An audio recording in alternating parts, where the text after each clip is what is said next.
Olá, meninos! Oi, meninas! Aqui é a professora residente Rabi Carvalho. Tudo bem com vocês? Espero que estejam todos bem e com muita saúde. A proposta dessa aula é relembrar, ou melhor dizendo, revisar todo o conteúdo que a gente viu até o presente momento.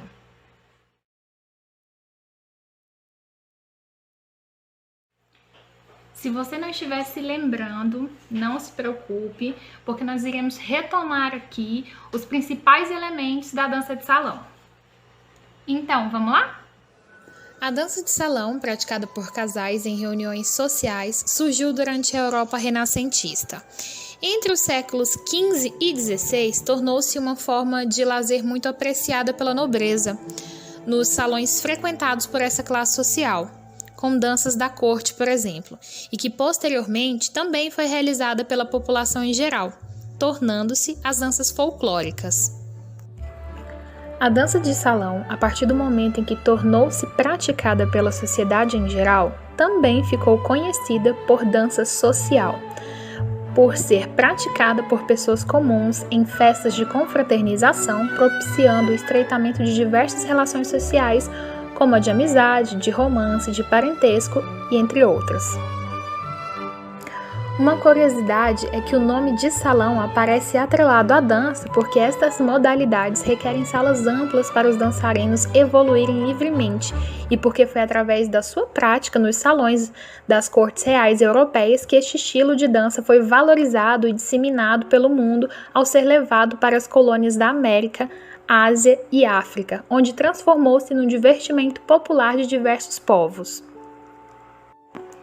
A valsa foi a dança de salão mais popular do século XIX, dançada no início em círculos em volta do salão, executando figuras com uma das mãos dadas. A respeito da sua origem, não existe um consenso entre os estudiosos da área. Alguns afirmam que é do sul da Alemanha e nos Alpes austríacos. Outros, por sua vez, apontam que a valsa deu-se no início do século XV, derivada de uma dança em 3 tempos chamada volta ou voltée, vinda da Itália, muito dançada na província da França. A valsa permaneceu por longo tempo em moda graças ao grande compositor Johann Strauss, especialista em valsas, que com sua orquestra visitou as principais vilas da Europa com um estilo denominado de valsa vienense. A valsa ainda é uma dança tradicional, praticada principalmente nas comemorações de casamento e também na famosa e tão esperada festa de debutantes. Algumas técnicas são essenciais para a realização dessa dança. Vamos então ao primeiro passo, a virada natural. Como pode-se observar no vídeo, nesse momento levamos o pé direito à frente e continuamos para o lado com o pé esquerdo. Repare em como o pé direito é levado para o lado e agora o pé direito e esquerdo se juntam. O homem e a mulher, nesse momento, realizam os mesmos passos. O segundo passo para se dançar valsa é a volta reversa, o giro. Aqui, o pé esquerdo é levado para frente, o pé direito para o lado, depois o pé esquerdo cruza na frente do pé direito. O pé direito vai para trás e, na sequência, o pé esquerdo vai para o lado. E agora, os pés se juntam. Entre os séculos 19 e 20, a dança de salão se popularizou e lotou os salões públicos de dança. Inicia-se então uma nova fase, onde é apresentada a influência de outros países em épocas variadas. Com o surgimento de tantas danças, desde a terceira década do século XX, inicia-se na Europa uma tentativa de organização e estruturação das danças de salão. Além das pessoas que dançavam ludicamente, existiam também as que faziam da dança de salão uma prática esportiva. A dança passou então por uma divisão: a social, que é dançada por lazer, e a competição.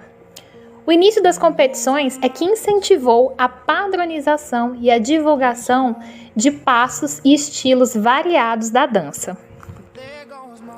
A dança de salão chegou ao Brasil trazida pela família real portuguesa ainda no século XVI e mais tarde pelos imigrantes de outros países da Europa que vieram para o Brasil. A dança de salão aqui no país sofreu muitas influências culturais com os povos indígenas e africanos, surgindo novas danças. Na passagem do século XIX para o século XX, as danças da moda eram a valsa, a polca, a contradança, a mazurca, o shot e a quadrilha, que naquela época era dançada pela alta sociedade. Dom Pedro II foi um grande apreciador das quadrilhas. Atualmente, a dança de salão está ressurgindo e sendo praticada por muitas pessoas. Os principais e mais conhecidos estilos de danças de salão do Brasil são o samba de gafieira, o soltinho, a lambada e o forró. Importante lembrar que as danças durante o período da Idade Média eram mal vistas pela sociedade, justamente por conta da ideia que a Igreja Católica pregava, associando as manifestações de dança ao pecado, à heresia. Somente no período renascentista que essa situação se transforma. No período renascentista, as danças já são aceitas socialmente, porém realizada apenas pela nobreza, no qual não se dava apenas no caráter de lazer. A dança de salão passa então a ser um elemento indispensável na educação e formação cultural da nobreza.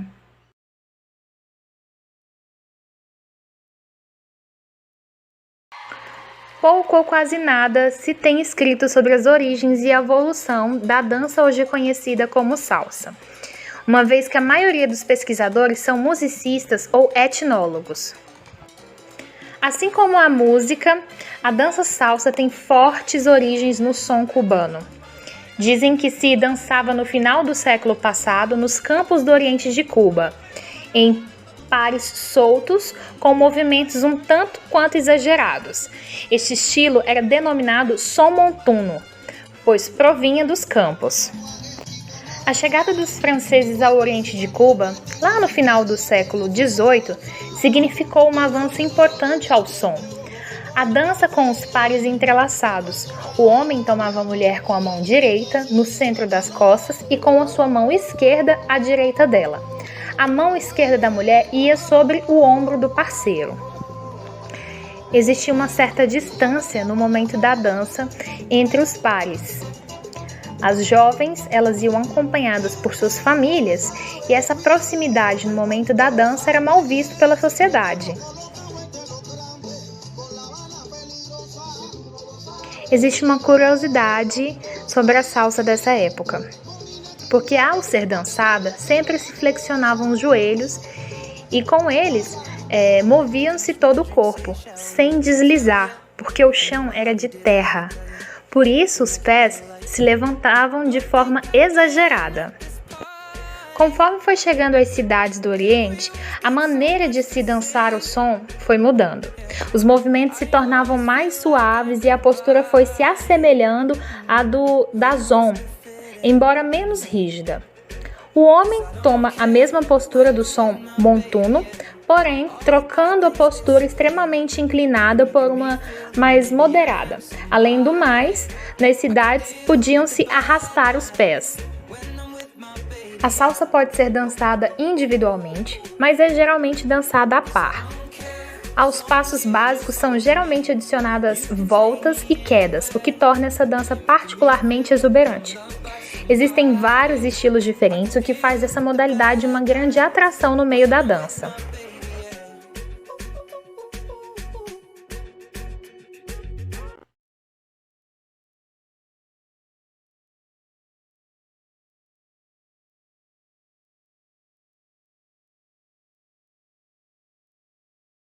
Temos uma tarefinha de casa, isso mesmo.